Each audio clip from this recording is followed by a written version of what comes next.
नमस्कार, जय माता दी। कैसे हो आप? आई होप आप सब लोग मज़े कर रहे होंगे और माता रानी की उपासना तो कर ही रहे होंगे और नवरात्रि में गरबा भी बहुत अच्छे से खेल रहे होंगे। हमने डे 6 तक के वीडियोस बना लिए हैं, बात भी करी उनके बारे में, माता रानी के स्वरूपों के बारे में बात की, उनके सिग्निफिकेंस के बारे में बात की, वो क्या कहना चाहते हैं, उनके मैसेजेस भी देखे। आज हम बात करेंगे डे 6 की, जो कि है माँ कात्यायनी का स्वरूप। अब माँ कात्यायनी का स्वरूप थोड़ा दिखने में विकराल है, बट वो रियलिटी को दर्शाता है। जब माँ अपने बच्चों के लिए लड़ती है या एक स्त्री अपने आप के लिए लड़ती है, उसे उस स्वरूप को माँ कात्यायनी ने दिखाया है कि स्त्री चाहे तो कुछ भी कर सकती है, स्त्री अबला बिल्कुल भी नहीं है। We are very powerful. हम क्रिएटर तो है ही, बट साथ में हम डिस्ट्रॉयर भी है। तो हमारे इस खास से स्वरूप को हमें कभी भी भूलना नहीं चाहिए। ज़रूरत पड़ी तो शस्त्र भी उठाने चाहिए। अब माँ कात्यायनी इस स्वरूप के साथ हमें क्या मैसेज देना चाहती है, ये एक बड़ी इम्पॉर्टेंट बात है। ऐसा नहीं है कि आए दिन लड़ाई झगड़ा कर दिया, किसी से भी मारपीट कर ली। Not this. अपने अंदर के राक्षस को, अपने अंदर की नेगेटिविटी को, अपने अंदर जो बुरे ख्यालात होते हैं, लोभ होता है, माया होती है, मोह माया है, ये जो सारी बैड हैबिट्स हैं, कोई भी बैड हैबिट्स हो गई जो आपको लगती है कि मेरे लिए ये सही नहीं है, इसको ख़त्म करना माँ कात्यायनी का स्वरूप दर्शाता है। तो आप इसे सबसे पहले तो चेक करें कि क्या गलत ऐसा है जिसे आपको हमेशा हमेशा के लिए त्याग देना चाहिए। क्योंकि आफ्टर ऑल जब किसी बुरी चीज़ को हम अपने लाइफ से निकालेंगे, तभी तो हम एक नई चीज़ को एंट्री दे पाएंगे, है ना। कोई घड़ा अगर पूरा भरा हुआ है, उसके अंदर हम पानी भरते जाएंगे, जैसे पानी हो या कोई भी चीज़ हो, अगर हम कंटिन्यू उसके अंदर डालते जाएंगे तो वो छलकने वाला है। तो ऐसी बुरी जो हैबिट्स है, बुरी चीज़ें हैं अपनी लाइफ से, उन्हें कम्प्लीटली खाली कर देना है, ताकि हम उसके अंदर एक नई ऊर्जा या नए पानी को भर सकें। वो तो ऑलरेडी गंदा हो चुका है, उसे हम साफ़ नहीं कर सकते, उससे हम कुछ भी नहीं कर सकते। तो बेटर है कि उसे कम्प्लीटली कट ऑफ कर दीजिए अपनी लाइफ से। ऐसी थॉट्स को, ऐसी चीज़ों को, ऐसे नेगेटिव एनर्जीज़ को आपने कट कर देना है अपनी लाइफ से और अपनी नई लाइफ को, नए जीवन को वेलकम करना है। तो माँ कात्यायनी का स्वरूप यही मैसेज हमें देता है कि हमारे लाइफ में कुछ बड़ा, कुछ अच्छा होने वाला है। काइंड ऑफ ट्रांसफॉर्मेशन भी कह सकते हैं, ठीक है। और जैसे कि हम कहते हैं कि आरंभ ही अंत है, ठीक है, ये तो हमें पता है, बट अंत ही आरंभ है। किसी चीज़ का अंत होगा तभी तो किसी नई चीज़ का आरंभ होगा। जैसे दिन के बाद रात आती है और रात के बाद फिर से दिन आता है। तो बस यही एक मैसेज माँ कात्यायनी हमें देती है, ठीक है। तो अब हम कार्ड से देख लेते हैं कि माँ कात्यायनी क्या मैसेज देना चाहती है। अच्छा, एक और बात भी है माँ कात्यायनी के स्वरूप को लेके कि कभी निराश नहीं होना है। लाइफ में कैसी भी परिस्थिति आए, उसका सामना करना है हमेशा। अपने पोटेंशियल को नहीं भूलना है। आपके अंदर कैपेसिटी है, आप एक नए जीव को उत्पन्न कर सकती है, प्रकृति है आप। तो आपने अपने आप को कभी भी कम नहीं आंकना है। अंडर एस्टिमेट बिल्कुल मत करिए अपने आप को, चाहे कोई भी हो आप, कोई भी एज हो, doesn't matter. Age is just number. आप अपने आप को मैं कहती हूँ ना कि फुल कॉन्फिडेंस में रहिए कि यस आई कैन डू, मैं ये कर सकती हूँ, मेरे से होगा ही, मेरे से क्यों नहीं होगा, मैं ये नहीं कर सकती, मेरे से नहीं होगा, ये सारे क्वेश्चंस आपके दिमाग में आने ही नहीं चाहिए। जब आप कुछ नया काम करने जाते हैं तो हाँ, शुरू में थोड़ी दिक्कतें आती है क्योंकि हर एक चीज़ को एडजस्ट होने में टाइम लगता है, बट आपको धैर्य रखना है और पूरे विश्वास के साथ आगे बढ़ना है। और देखिए आप अपने टारगेट तक कैसे नहीं पहुंचते। तो हम मैसेज भी देख लेते हैं माँ कात्यायनी का कि मेरे व्यूअर्स को माँ कात्यायनी क्या कहना चाहती है। इनका जो कलर है वो है डार्क ब्लू एंड ग्रे, जो अगेन हार्ड वर्क को ही रिप्रेजेंट करता है, यानी कि मेहनत करना है आपको, फल की चिंता नहीं करनी है।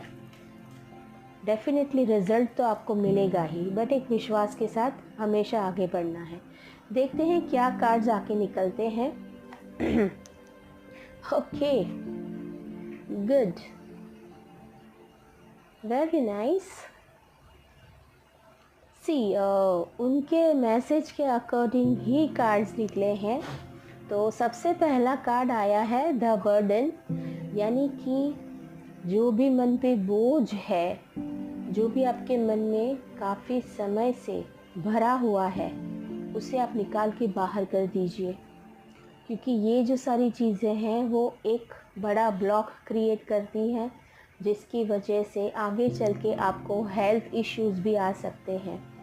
तो कोई भी चीज़ हो, कोई भी बात हो, आप चाहे किसी और को ना बता सके, पर आप माता रानी के पास जाके अपने आप को खाली कर दीजिए। जैसे कि मैंने पहले ही कहा था कि एक भरा हुआ पात्र है, इसके अंदर अगर हम और चीज़ें भरते जाएंगे तो हमें तकलीफ़ आनी ही आनी है। तो सबसे पहले उसे खाली करना ज़रूरी है। नेक्स्ट कार्ड यही मैसेज देता है, थोड़ा सा डिफ़िकल्ट हो सकता है बट नामुमकिन कुछ भी नहीं है, आपको बस मेहनत करना है। और इसमें दिख रहा है सूरज का उगना, ये देखिए, भले आप तकलीफ़ में हैं, कैसी भी परिस्थिति में है, बट आपकी लाइफ में नया सूरज उगेगा, आपकी लाइफ में सक्सेस आएगी। चाहे कुछ भी कर रहे हो आप, बिज़नेस, जॉब, फाइनेंशियल प्रॉब्लम, कुछ भी हो, कोई भी परिस्थिति हो, इस परिस्थिति से आप बहुत जल्द बाहर निकल जाएंगे। कंपैरिजन का कार्ड ये कहता है कि हमारा जो माइंड है ना, दिल और दिमाग दोनों के अंदर घमासान चलते रहता है। कभी ये सही बोलता है, दिल कहता है कि नहीं ये करना है, दिमाग कहता है कि नहीं मुझे ये करना है। इन सारी चीज़ों को छोड़िए। ड्रीम्स का कार्ड ये मैसेज दे रहा है कि काफ़ी व्यूअर्स को ड्रीम्स से भी, काफ़ी लोगों को, not viewers I can say, काफ़ी लोगों को सपनों से भी संकेत मिलते हैं, क्योंकि ये जो सारी एनर्जीज़ है ना, ये सारी हमसे डायरेक्टली बात नहीं करते, हमें सपनों के थ्रू मैसेजेस मिलते हैं। और हमें एंजल्स नंबर दिखते हैं। एंजल्स नंबर यानी कि डबल नंबर्स दिखना, मिरर नंबर्स दिखना, यानी कि 1111 दिखना, 111, 22, 222, 111, 1212, 444, 777। तो अगर आप सबको ऐसे नंबर्स बार बार दिख रहे हैं आपके आसपास, आप कहीं जा रहे हो, कोई कार का नंबर ऐसा दिख गया 772727, या फिर 888, 999, 9191, बहुत सी चीज़ें पॉसिबल है। तो अगर ऐसे नंबर्स आपको दिखते हैं, आपके मोबाइल की क्लॉक में आपको ऐसे नंबर्स दिखते हैं 111, फिर 1111, 222, 333, इस तरह के अगर रिपीटेटिव नंबर्स दिखते हैं तो ये आपसे कुछ कहना चाहते हैं, कुछ ट्रांसफॉर्मेशन को इंडिकेट करते हैं। सॉरी। अगर आपको ऐसे कुछ मैसेज दिख रहे हैं या हिंट्स मिल रहे हैं तो मुझे कमेंट्स ज़रूर करना, ताकि मैं आपको उसका सही से आंसर दे पाऊँ।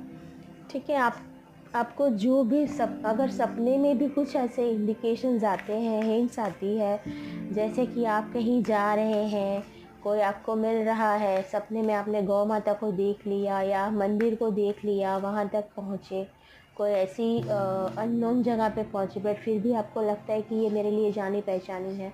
तो ऐसी कुछ चीज़ें अगर आपको दिखती है तो आप मुझे ज़रूर से कमेंट कीजिए, तो मैं उसका रिप्लाई आपको करूँगी और उसका मीनिंग भी बताऊँगी कि ये क्या कहना चाहते हैं। अब हम ओरेकल से देख लेते हैं। ये कार्ड लास्ट टाइम में आया था, मुझे फिर सही से सफल करना है कार्ड्स को। कोई भी एनर्जी है हमसे इस तरह से बात करती है, हमें हमेशा मैसेज देते हैं बट हमें ही उसे पढ़ना नहीं आता। तो ये जो सारी लैंग्वेजेस है ना, इसको समझना बहुत ज़रूरी है। और ड्रीम्स का कार्ड ये भी बताता है कि सपने पूरे ज़रूर होंगे, पर पहले जो है पुरानी चीज़ों का बाहर निकलना बहुत ज़रूरी है। ओके, अब हम देख लेते हैं क्या कार्ड्स निकले हैं। ओके, ये देखिए, आई होप आपको कार्ड सही से दिख रहे होंगे। ये कार्ड्स ना थोड़े शाइनी से है तो क्लियर ना दिखे, बट मैं मैसेज आपके लिए पढ़ देती हूँ। First card is for fertility. It is the perfect time for you to start new projects, access new ideas and give birth to new condition. See, नए काम को जन्म देना है तो ऑब्वियसली पुराने को निकालना है, तब जाके नया आएगा और बिल्कुल आएगा। प्रॉस्पेरिटी है, ये the universe is pouring is abundance out to you, be open to receive. See, universe आपको क्लियर मैसेज दे रहा है कि वो आपके ऊपर मेहरबान है, यानी कि माता रानी की कृपा आपके ऊपर बरस रही है। बस आपको रेडी रहना है रिसीव करने के लिए। And the last message is there is no need to worry as everything is working out beautifully. आपको ज़रा भी चिंता करने की ज़रूरत नहीं है, उन्हें समर्पित कर दीजिए सारी चीज़ें, आपके सारे प्रॉब्लम्स, सारी तकलीफ़ें, और देखिए वो सारे प्रॉब्लम्स कैसे सॉल्व नहीं करती हैं। और जो भी मैसेजेस आपको देने हैं आप मुझे कमेंट में ज़रूर बताइएगा। आप जो भी कहना चाहते हैं, जो भी मैसेज मुझ तक पहुंचाना चाहते हैं, आप मुझे ज़रूर से कमेंट कीजिएगा। और मेरे वीडियोस को लाइक और शेयर करना मत भूलना, और मेरे चैनल को सब्सक्राइब करना बिल्कुल मत भूलना। ऐसे ही इन्फॉर्मेशन और बहुत सी नई चीज़ें आपके सामने मैं लेकर आऊँगी। तब तक के लिए नमस्कार और जय माता दी।